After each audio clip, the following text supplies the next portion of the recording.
Welcome to Mindful Business, weekly discussions about mindfulness, entrepreneurship, and Web3. This is a live Twitter space about an hour long. We do open the floor to questions and comments the last 15 to 20 minutes.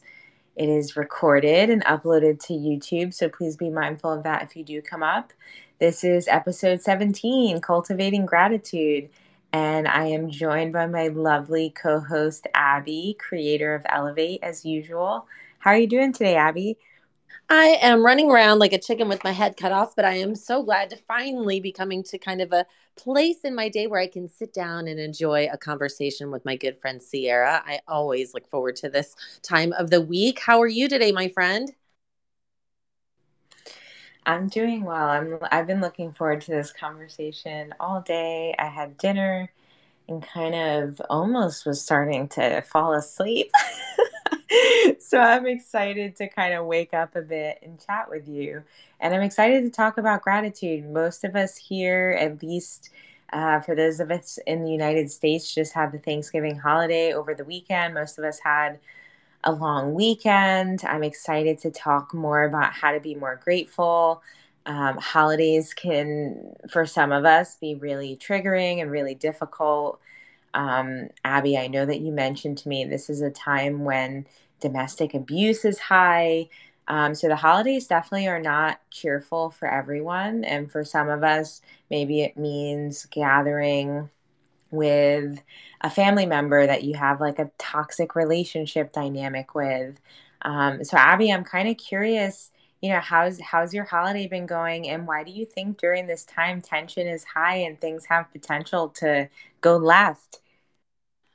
Well, I am doing okay. Classically, the holidays were a difficult time for me because I'm a survivor of domestic violence as a child and assault in various ways, and so the holidays used to trigger the shit out of me until I had my own little family, and then I really loved the holidays when my kids were little.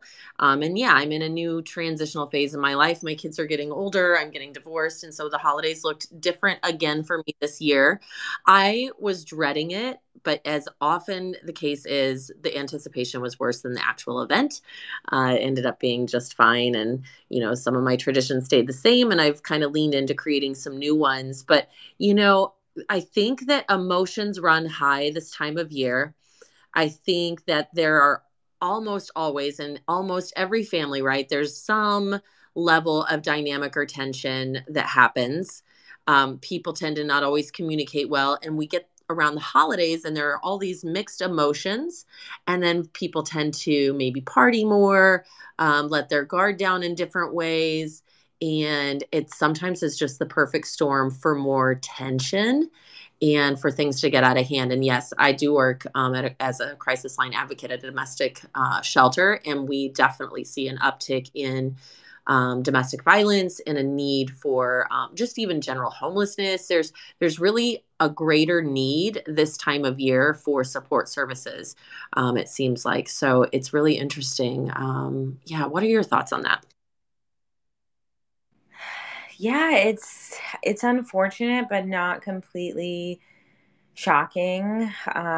This is a time where a lot of different things kind of come into play, and a lot of people get together who maybe don't get together that often.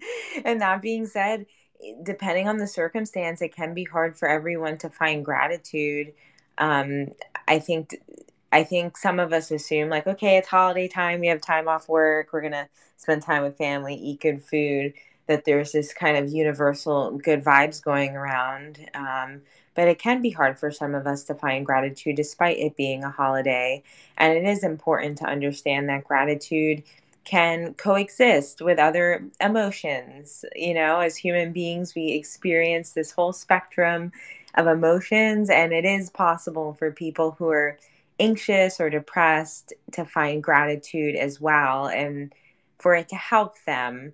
Well, at least I think it is. Do you think so, Abby?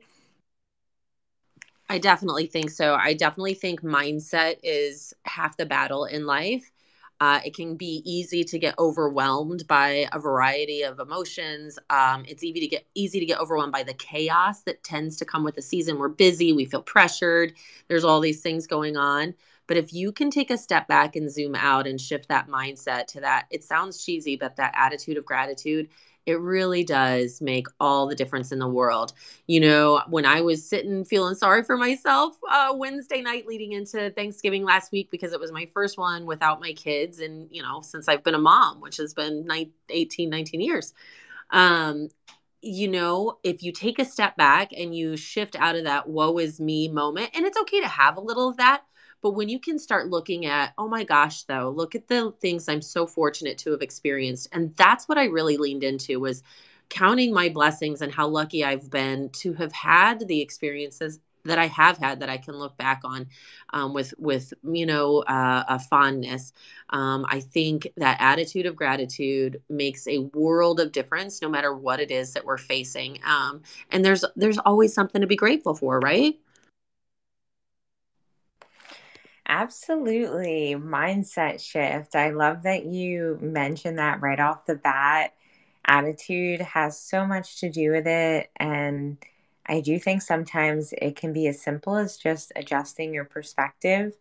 I know personally, I have a tendency to, when things get tough, kind of get into a mental rut and have a really hard time seeing the silver lining in any difficult situation. And if you're having trouble connecting with your gratitude, sometimes it's easy to just start by focusing on the things that make you feel good. And things that might come to your mind quickly are like things like your pet or your favorite food or a family member or a friend that makes you feel good or an experience. But like almost like a visualization exercise can kind of help you with adjusting your perspective, because it can kind of snap you into this feeling of like, oh, wait, there is something to be grateful for.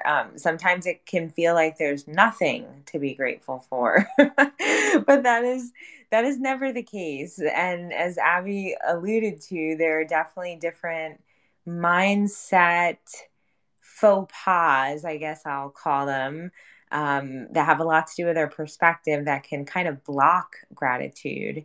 So, some things that, when I think about gratitude blockers, I think about things like our tendency to compare, like our need to constantly compare our lives to others. It's it's just impossible to be appreciative for what we do have when we're constantly drawing these comparisons. Or expectation, this is hard because I'm someone who kinds of tend to lean into expectations, which I'm trying to temper myself away from. But when we have these grand expectations about what should happen, it just makes it so much more difficult to accept and appreciate what actually is, which is often different from what we thought things would be like. So I'm curious, Abby, aside from like comparison and expectations, which are kind of natural human tendencies, and these are normal things to do, what are some other things that you think can kind of be gratitude blockers and kind of get in the way when it comes time to try and cultivate this feeling of gratitude? I love that you brought up comparison. One of my favorite quotes is, comparison is the thief of joy. And expectation, I love that too. At the heart of yoga, a yoga practice, things I've been teaching for a long time, we often talk about letting go of expectation and attachment. Entering into a situation without expectations and without attachment to the outcome, I think are huge. So I'm glad that you mentioned those. I think another kind of depletion or depleter of that gratitude is complaining. I think we get in a rut. I think, as you said, it's a normal thing to do. Humans do it all the time. It kind of ties in with that comparison a little bit, but I think people have a tendency to complain about things, and I think that can really erode away at that sense of gratitude. And it isn't to say that you can't vent. And, I think it's important to vent when you're feeling overwhelmed or stressed or whatever it might be. It's good to have a friend. It's good to have a therapist. It's good to have a number of self care things in place and let yourself vent. But I do think if you can practice mindfully checking yourself on a daily basis instead of complaining like, oh, I wish this, or oh, this isn't the way I want it, it's nice to take a step back and instead of that, reframe it. Set that mindset into, oh my gosh, I'm so lucky to have had this opportunity for this perspective, or dig deeper. Maybe things feel this way right now, but when was there a time in your life when it didn't? Or when was there a time in your life when things went really well? And I think looking for the things that have brought us joy, looking for the things that we can say, you know what, I'm so lucky to have had that experience. If we allow our attention to settle on that light instead of constantly triggered or tripped into that, you know, whining and complaining thing that I think a lot of people do. I don't know. Am I wrong about that? What do you think? Whining and complaining, it feels good. I feel like sometimes we can whine and complain just because of like the sense of release and relief that we get from kind of just getting it off our chest. And as you said, there is like a line to draw between healthy venting, which is necessary. Every person is entitled to the right to vent and share their experience and, release whatever is building up inside of them. But once you get to a level of incessant complaining, you'll usually start to notice that it makes the people around you uncomfortable. And you'll start to notice that the people around you are disengaged, not really listening to what you're saying, trying to wrap the conversation up quicker, maybe not reaching out to communicate with you as much. Because complaining is also draining to the person on the receiving end who has to listen to the complaining. Typically, people don't just complain to themselves, and if they do, that's a whole nother issue in itself that they might need to work on getting resolved. But yeah, absolutely. I'm glad that you mentioned that one. That's a tough one because that also like comparison and expectations kind of just becomes a habit and becomes ingrained. And like I said, there's kind of this feel good factor of complaining. So good to keep that one in mind. And you mentioned yoga and the whole lifestyle around yoga, kind of be almost being centered in gratitude. And now that we talked about some gratitude blockers, I feel like maybe we should shift into some tips as to how you can overcome these blockers and kind of move through these blocks that are preventing you from experiencing gratitude. And when you mentioned yoga, that immediately made me think of a mindfulness practice. And I do feel like when we're present and we're living in the moment, whether that's in a breath work practice or yoga asana, doing poses and movements and postures, we're not worried about the future and we're not plagued by the past, and we can really just open ourselves to a more grateful state of mind. And it allows us to be more aware of the beauty and the power of now, of the present moment. So I do think that any type of mindfulness practice, whether it's meditation or yoga or tai chi, like get creative. Like I think it's like don't limit yourself. um Also a mindfulness practice could just be sitting quietly, in a chair. Like you don't need to sit with your legs crossed and on a yoga mat with like a mantra playing. Like you can keep it simple. Anything that anchors you into the present moment will help you improve your gratitude practice. What do you think, Abby? What do you think, maybe in addition to mindfulness practice or expanding on mindfulness practice, other ways that you can kind of overcome these blockers we mentioned? I think everything you're saying is right on. And I think, when we think of mindfulness, as you said, we think of a mindfulness practice as some elaborate thing sometimes, right? As sitting in meditation for an hour or whatever. But even just the practice of catching yourself in those comparisons, in those moments of complaining, a mindfulness practice can be as simple as observing the patterns of behavior that you tend to fall into and being mindful when they happen. You could even make a note, a journal. One tool that I used to use with some of my yoga teacher trainers is I would give them a little bracelet.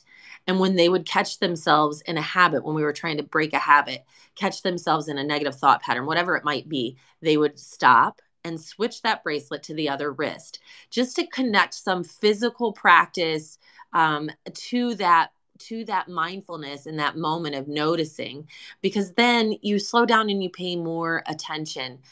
So that's kind of a little tool that's been helpful. Someone I worked with many, many, many years ago, a mentor when I was in a corporate world before I was in the yoga world, used to come home, and before he would come in his house, he would touch the leaves on his bushes outside to leave whatever he was thinking about work wise at the door before he would come in. I mean, that's not necessarily a gratitude practice, but something like that where there's a physical, tangible catching yourself in those moments, in those patterns, and attaching a new practice to it, right? When you catch yourself complaining, when you catch yourself comparing, stop and reframe it, shift it into a different statement. And it takes time and patience and persistence. But really, that's what yoga is, right? Is all those things: time, patience, persistence, practice, and staying present in the moment, as you said. There's even a mantra that talks about fullness in the moment, right?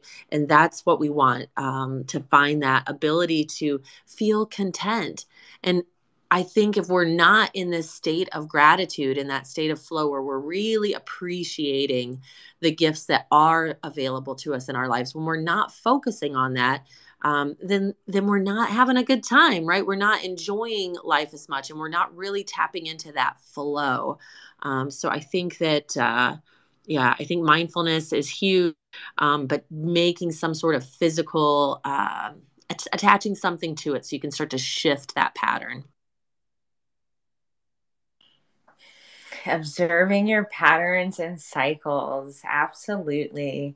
That can be tough. It can be easy to just kind of get into autopilot and just kind of get into our loops and do the same things we always do. But I love that you mentioned that because it really does come down to being intentional. It's not like we're human, we're going to make mistakes, we're going to have slip ups, we're going to get caught up in these mental whirlwinds of ridiculous, false, untrue thoughts. And it's about being intentional.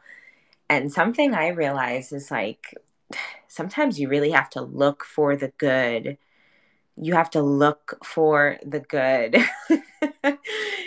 It's incredible how the experiences we pick up in our yoga teacher training stick with us and really help shift and mold our minds, because someone recently in teacher training made this little painting for me with a quote, and the quote said, "You don't find a happy life, you make it." And it was so interesting because like we don't know each other very well, and it was kind of like random how she picked this quote for me. But when I sat with it, it really resonated. And I was like, oh my God, this is like exactly the energy I need, because it implies this level of accountability. You don't find a happy life, you make it. And that's what I'm suggesting by saying you have to look for the good. The same goes for your gratitude practice. You have to be present and you have to pay attention to find the good things, because sometimes the good things are the little things. Like sometimes, unfortunately, the bad things can feel quite overwhelming, and you have to look for the good things. And it's the tiny things, like seeing a beautiful cardinal or a blue jay in your yard, or enjoying unseasonably beautiful weather. It's really the small things sometimes. What do you think about that, Abby? Do you feel like you find yourself having to look for the good at times? 100% yes. The pressures of life can crush us at times. We can feel so overwhelmed And you know how life goes. It's often like when it rains, it pours. That's an expression for a reason. It's never one thing, right? It's often a pile up of stuff. And you can, if you don't have mindful practices in place, you can begin to feel like you're drowning in emotion and the pressures of life, whatever it might be. You might even begin to question, what the hell am I doing? What is the meaning of life? And you are 1,000% right, in my opinion, about it's the little things. It is the simple pleasures in life that help remind us of the present moment. And that is really all we ever have is right now. We waste so much mental energy being tied up in yesterday and last year and tomorrow and next year. And it isn't to say that we shouldn't ever look back or look forward. But if we spend all of our energy doing that, we're always going to miss out on what the present moment has to offer to us right here and right now. And when we slow down and we find this present moment, we know it's passing very quickly. Whatever's happening in this moment, whether it be a joyous occasion, a shitty one, it's not going to last. It's going to pass. And so if we can slow down moment by moment and just kind of plug in to this presence and really be intentional, as you said, about what is it right now that I can feel gratitude for? What is it right now that I can be thankful? And yeah, you do have to look for it sometimes. But if you slow down and you take a step back, you will find that there are many things always right there at your fingertips. And if you don't see enough, sometimes sometimes like I used to tell my kids this, you know what, if you feel like you don't have a lot of friends, you got to be a friend, right? To make a friend, you kind of have to act enthusiastic and you'll be enthusiastic. You have to start pushing yourself out there a little bit. Do things that create this effect, right? This tidal wave effect into the world, and it come back to you. So if generally if you're feeling like, oh, I don't know if I do have enough to be grateful for, keep at it, keep digging, but also keep doing things that kind of put that ripple out into the world of goodness, and that'll come back to you, I feel like. Don't you think? What are your thoughts there? Absolutely. Be the change you want to see, right? That's what they say. Be the change you want to see. Absolutely. And that is actually something I wanted to definitely touch on as it relates to like overcoming different blockers that can prevent us from experiencing gratitude is show it, verbalize it, say thank you, let people know you appreciate them, let people know what value and energy they add to your life. Show them with your actions as well, of course. But letting people know what you're grateful for might also inspire them to evaluate their own gratitude practice. And helping others is a way to spark gratitude within yourself. I'm sure most people have heard of pay it forward or random acts of kindness. This is the type of thing you're at the drive through and you get the coffee for the person behind you. These are small, small, but powerful ways to get the grateful juju flowing in your life, especially when you're feeling stagnant. So if you don't know where to start and you can't think of anything within yourself or within your own life that you can, cultivate gratitude about, do a random act of kindness. I promise you, like it will spark something and you'll be like, whoa, because immediately you'll feel grateful that you had the abundance to give and share whatever it is that that other person needed in that moment. Whether it was just moral support, a hug, a compliment, a dollar, a meal, someone to share space and time with. Um, Helping others is obviously not always the tangible things. We help others by being present, by being active listeners. So show it, be the change you want to see. I totally agree, Abby.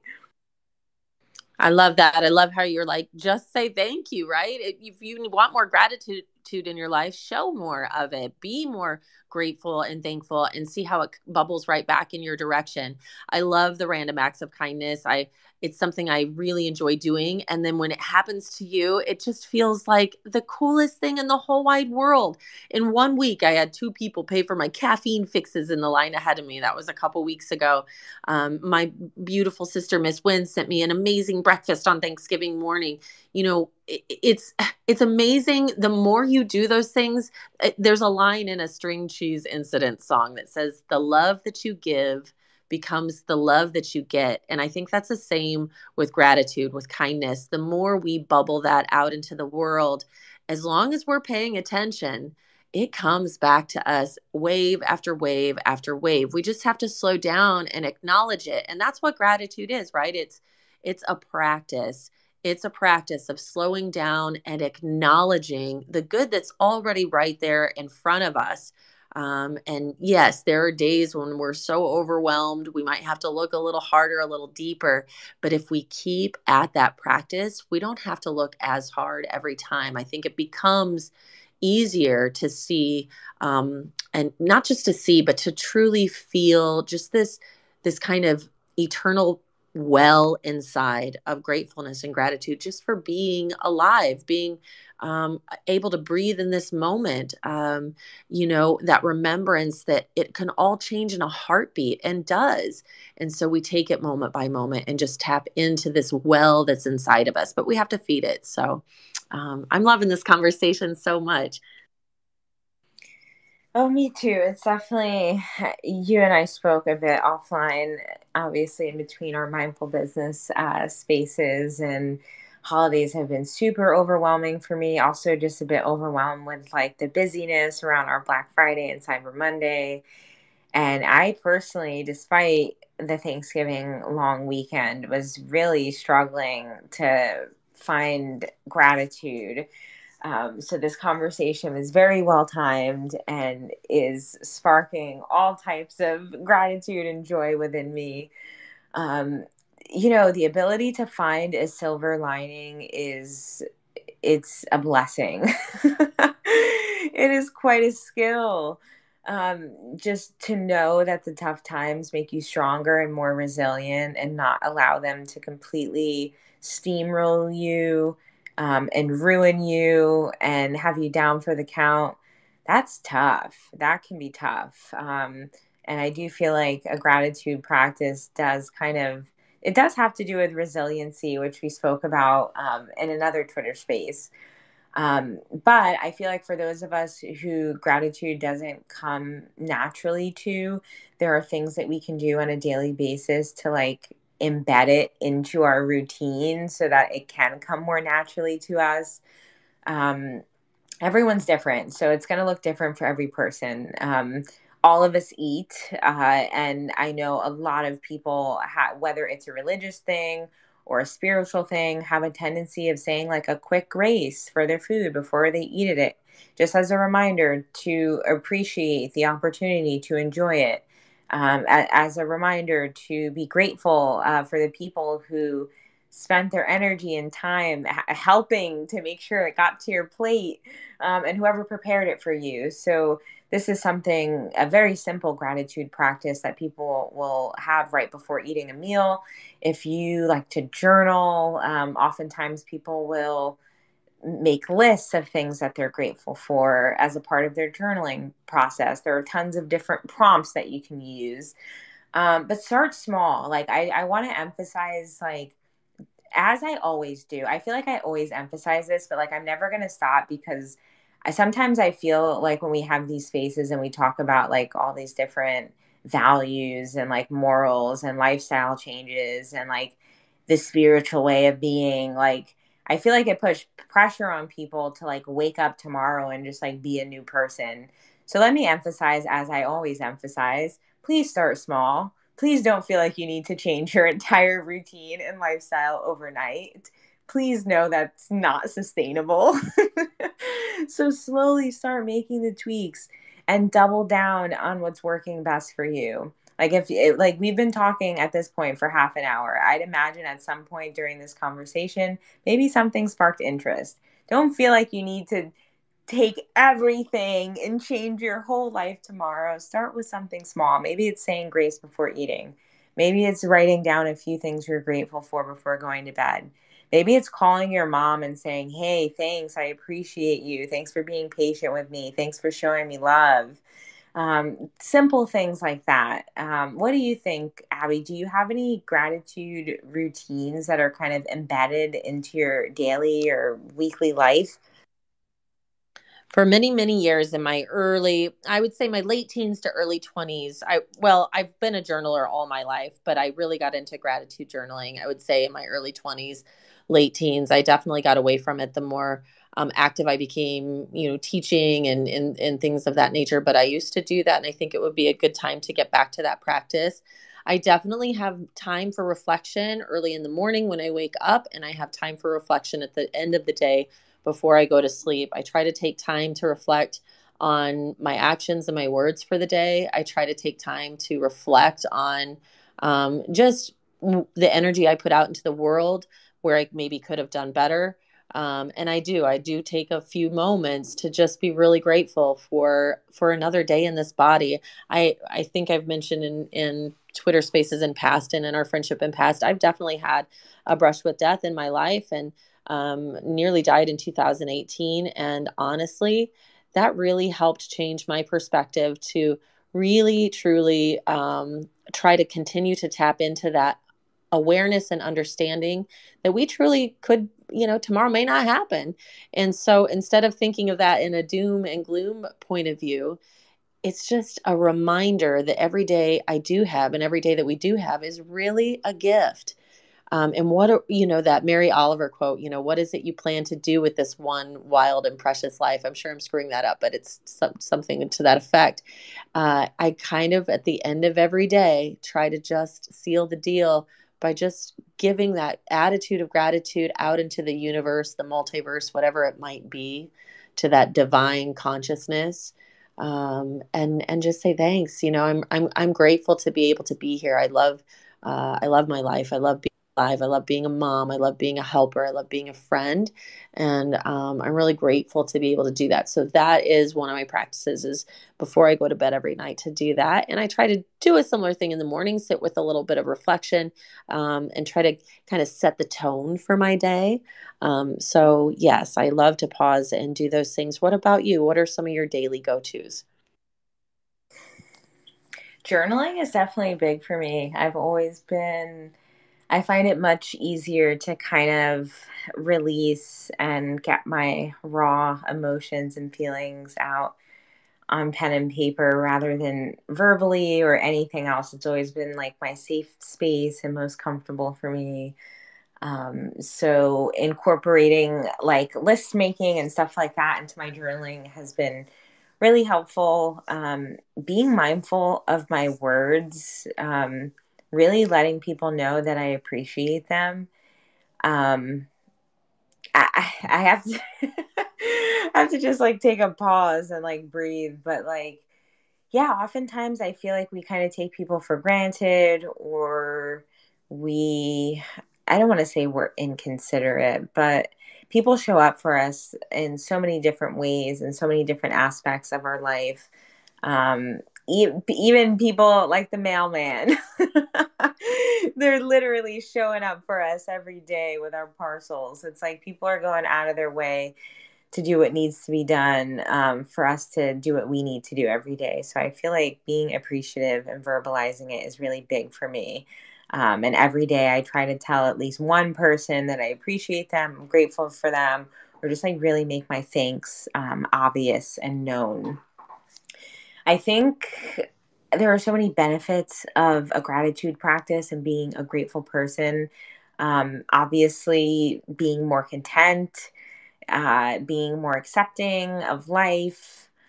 I think when it comes to your mental health, it's amazing because by nature, it really forces you to kind of shift your attention away from negative emotions like maybe being angry or being resentful or upset. And when you're grateful, you cannot ruminate at the same time. These things don't coexist. Like either you're ruminating or you're being grateful. It's like being grateful can coexist with other emotions, but it's really hard to go down the mental spirals and rabbit holes of rumination when you're focused on your gratitude. So the gratitude helps us be happier. It helps us feel more positive. It helps us be less stressed. It helps us really relish in the good moments and like really, really feel them and enjoy them in that moment. There are so many ways it improves our health. It helps us deal with adversity and helps us have like authentic relationships because we're letting people know how we really feel about them and what they mean to us. So I feel like beyond just like checking these boxes of like my spiritual journey or whatever, it's immensely, immensely beneficial. What do you think, Abby? I definitely think that's true. I think it is a huge factor in just our overall happiness and level of contentment in our daily lives when we are centered in, you know, good feelings and this. I think your guard is down when you're looking for things to be grateful for and thankful for, right? Your chip on your shoulder is a little less heavy or noticeable when we're actively reaching out from this kind of heart centered lens of gratitude. I think it absolutely just naturally allows us to be a little bit less stressed and to be a little bit happier. And you know, there's like any of these things, it's a practice, as you said, and you don't have to overwhelm yourself with huge changes to begin with. And especially if it doesn't feel natural at first, it could be super simple, small steps. But making it a point to be thinking about that practice on a daily basis can immensely, I think, improve the overall quality of our lives, our relationship with ourselves, our relationship with others.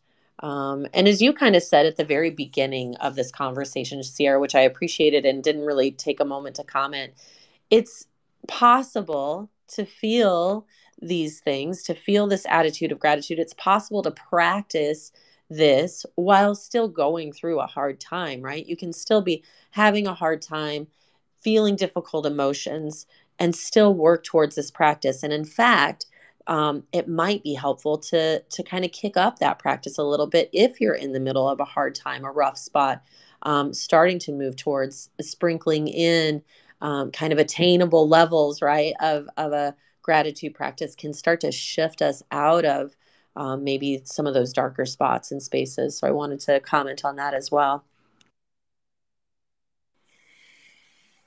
Oh yes. Oh yes. Gotta acknowledge the humanness. If only I could feel gratitude and nothing else, I guess I would be Mother Teresa or Buddha or Jesus. However, I'm not. And I am feeling lots of other things other than gratitude all the time. So absolutely. I that being said, I think it's also important to acknowledge that it takes time to work. Not, and I say that to say like there's no study where it's like, okay, if you say 5 gratitude mantras for 1 week straight, your depression will be 25% less. I've yet to see anything like that. But I do want to say, like, when it comes to any lifestyle changes you're making in regards to improving your mental health or your happiness level, it takes time to see the benefits. So, like, if you start a gratitude practice tomorrow as a result of listening to this space or this YouTube, and 3 days pass and you're like, damn, like I'm not feeling grateful. I've been making a list every day the last 3 days and I'm not feeling grateful at all. Like I'm faking the funk. Well, you got to keep going. You got to keep going because for some people, you they feel a difference within a week. For some people, they don't feel a difference for 6 weeks. For some people, they don't feel a difference for 3 months because they really got to shift. Like it takes time to shake it out and shift into something different. So that being said, don't feel pressured to see like these overnight results. Trust the process. If you're starting a new practice, give it time to see the benefits, and don't give up on it if a few days pass and you don't feel like a new person overnight. Results may vary, it says in the fine print, is what I'm hearing. And just like any practice, right? It's patience and persistence. You got to chip away at it. Turtle wins the race.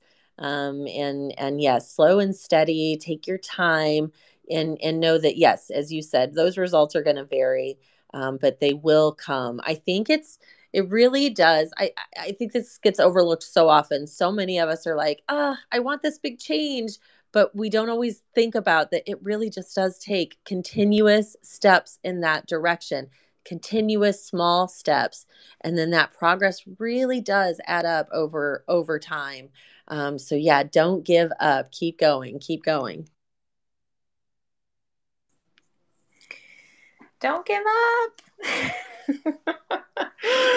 Oh my God. It can be tough. It can be tough. There have been stretches of tough times in my life where just weeks have elapsed where I haven't had a single thought or feeling of gratitude.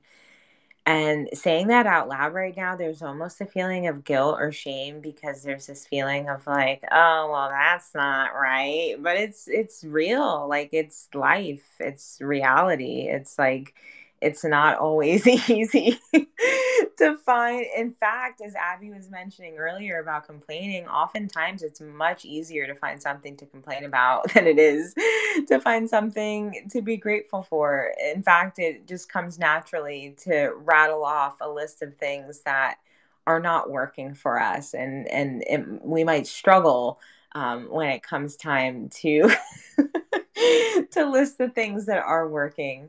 So if you're in a rut and there's been a long time that's passed and you haven't had any grateful feelings or thoughts, just know that this too shall pass, and this is not forever, and that you're having a human experience. And it's okay. It's okay to feel right now in this moment that there's nothing for you to be grateful for. Hopefully, the last 40 minutes of discussion have inspired you to perhaps make some changes following this, to shift your perspective, to change your lifestyle, to pick up some new habits and some new hobbies, to cultivate more gratitude, because it changes you and you feel the change and you have a better experience. But as a result, the people that experience you, your children, your partner, your colleagues, your friends, your family members, they also get to experience a better version of you. So, in my opinion, the benefits are endless, and it's not a selfish practice in any way at all. 100%. In fact, the opposite. I think it ties in with self care and self love, to keep coming back to this practice. And you're darn right. It is not easy. All these things that we tend to talk about when we're thinking of mindfulness, sound easy, but they are not when it comes to the practice. But I feel like the things that are really worth anything in life, right? Often are require work. It's not easy. And it is human nature to not be just glowing in this bubble of bliss and gratitude all the time. Being human is hard work, and the nature of humanity, right? Is I hate to say it, I always bring this up. Like, I feel like I'm such a doomsday person sometimes when I say this, but suffering is part of our human existence, right? Many great philosophies kind of look at the suffering of our existence, but how can we turn suffering into joy? And I think that finding these practices so we can begin to tap into the joy of our human experience more and more and more, in this limited time that we have the opportunity to be human, I think is a worthy practice to consider and to keep coming back to. And that is why it's called a practice, right? It isn't our nature to just kind of glow like an ascended master. Like you said, we would be, a Buddha or something along those lines if that were true for us. But here we are in these human bodies having this human existence, even though we're spiritual beings. And so, yeah, just like brushing your teeth, just like taking a bath, any of those things, right? That we have to keep doing because they don't last. So any of these practices, and gratitude is right at the top of that list. We have to keep coming back to it and know that it's just something you got to chip away at every day. And there are going to be days that you don't want to be thankful for a damn thing, and that's all right. Just like you said, your all your feelings and emotions are valid. And it's just a practice to consider coming back to so that you can move through your life with a little more freedom, a little more awareness, and a little less suffering. I think is the goal, right? Are you sure? Because I thought it was life's a B and then you D. Oh my God. Yeah, no, suffering is absolutely the nature of life. If you're not suffering, you're doing it wrong. Oh my goodness. No, this conversation has been so interesting because it's a gratitude conversation, but there are so many different things that have been weaved into it as we've continued to discuss. And it's like gratitude, we've also talked about being appreciative and being thankful, but also being grateful and acknowledging and being present and recognition and almost like this gracefulness.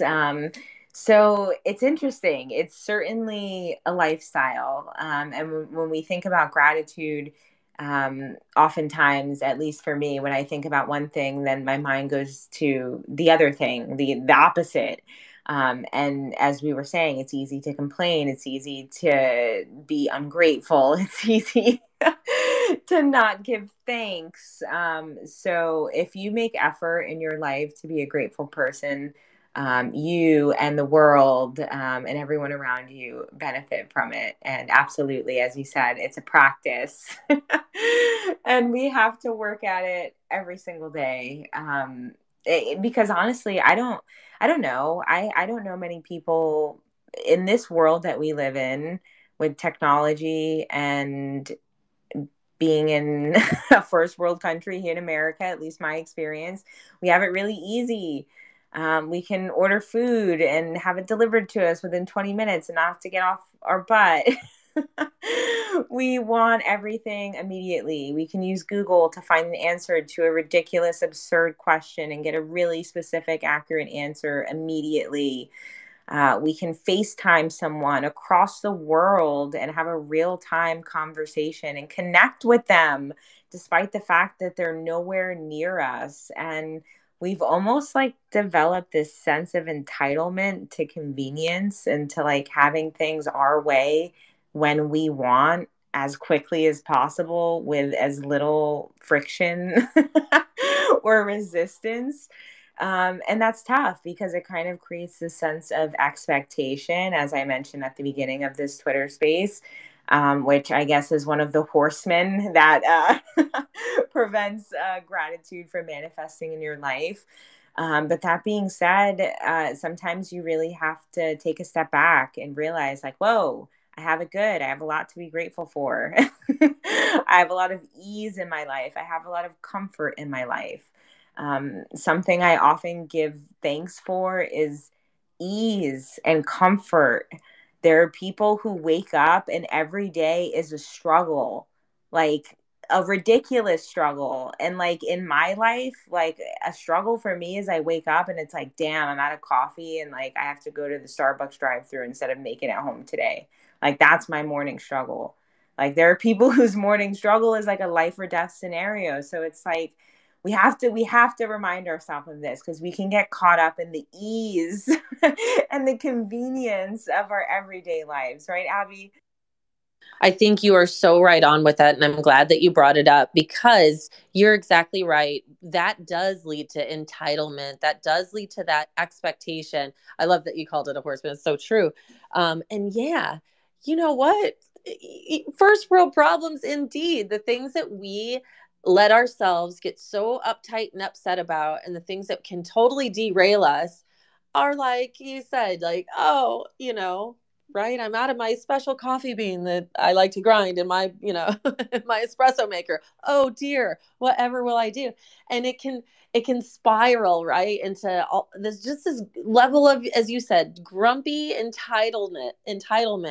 And boy, the more and more we could just take a step back and really just be like, oh my gosh, I've got warm slippers I can put on my feet today before I step on this cold ground. Whatever it is, these little things that we literally take for granted on every imaginable level. And then we're going to complain about it on top of that. I really love that you brought that up, because that alone is a huge, beautiful place to start with a gratitude practice, is to really stop and look at all of the conveniences we have, at all of the ease and comfort and joy in our lives that we have, and maybe taking a look at where it might be more difficult, and picturing ourselves in someone else's shoes once in a while, could really go a long way in helping us realize and open our eyes to, oh my goodness, the just the wonder that we have at our fingertips, and how lucky we are, right? I think that's huge. Absolutely, especially when it comes to Web3. Like, I see all of these PFPs and listeners. Like, I know they're NFTs. I know that these are people in the Web3 space, as are you and I, Abby. And yeah, I mean, there's almost like a barrier. There's like an entry barrier to get into Web3. And it's like, first of all, you need to have the excess income to be able to invest in cryptocurrency so that you can buy these NFTs, because you need crypto. I've never, well, I guess I've bought an NFT using a credit card or fiat, but for the most part, you need crypto. So that's assuming you have some excess income. That's also assuming that you have a level of technology, um, to get onto these different decentralized websites and such, and to get a wallet on your phone and all of these different things. There's a barrier and it's not accessible for everyone. So I'm grateful that I have all of the tools necessary, my big brain being one of them, because it is not something that's super intuitive or just easy to figure out overnight. I'm grateful for all of these things, so that I can experience Web3 and NFTs, because without that, like, oh my God, I wouldn't have met you and we would not be having episode 17 of Mindful Business. So, that being said, we are coming to a close. Like, we're approaching the hour. We have a little under 10 minutes left. I did just want to say, if anyone wants to come up, um, please feel free to request the mic. If you have any comments or any questions, you're more than welcome. Now is the time. If not, no worries. There is no pressure whatsoever. But just wanted to say the floor is open. Glad you brought up, as you were talking, it just clicked that yes, our privilege, it's our privilege, right? We have so much privilege to be grateful for, and being aware of that in and of itself is a really great practice in cultivating gratitude. You said it in the title best. It's cultivation. When we think of the word cultivating, we think of a garden, right? It's something that's tended to regularly. It doesn't happen overnight. It's slow and steady, and with effortless effort we can make great strides. And so, yeah, what a great conversation. And as you said, there were a lot of aspects that kind of bubbled up, but it all really, in my opinion, kind of just gelled together, really what this practice of cultivating gratitude really is. It's bigger than we think. It's multifaceted, it's attainable, it's harder than we think and look at first glance. But boy, is it meaningful and important to do so. So I'm really, really glad to get this conversation in. It's well timed, as you said. We always, I could always use a reminder to get back into a more intentional practice. So I have loved this so much. Oh, me too. This has been fantastic. It's lit a fire of gratitude within me. For those of you who joined a bit late and missed the early part of this Twitter space, it is recorded so you can listen back. It'll also be uploaded to YouTube so you can listen to it there. We talked about adjusting perspective and shifting your mindset. We talked about different things that block gratitude, like complaining or expectations or a tendency to compare. We talked about different ways we can overcome these blockers, like starting a mindfulness practice. something I call looking for the good, which is just being really intentional and accountable about looking for the things to appreciate and be happy about in life. We talked about how you can embed gratitude into your existing routines and how you can show it every day by verbalizing it and saying thank you and helping others. So it's been an amazing conversation. I feel really positive and awesome after having it.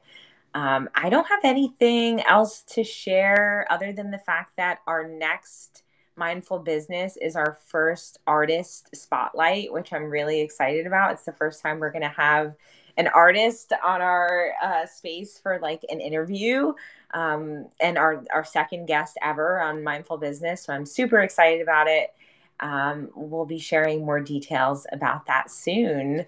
Anything you want to share before we start to wrap it up, Abby? I'd just like to express my gratitude for you, my friend. I'm so grateful for your friendship, for the really just enlightening conversations that we have each week, and for the tons and tons of work that you do to make this happen. I just want to say thank you. I appreciate you so much, my friend. No, I appreciate you. I appreciate your support and your wisdom and your presence and encouragement. You have been such a light and source of love in my life. So I appreciate you immensely. And I'm giving you a big tentacle hug right now. All right, y'all. I appreciate y'all hanging out with us the last hour. It's been awesome. We do these spaces every week. As I said, we do upload them on YouTube, so you can subscribe there and you can listen back to previous episodes. Thanks for hanging out with us, and we'll see you next time. Bye.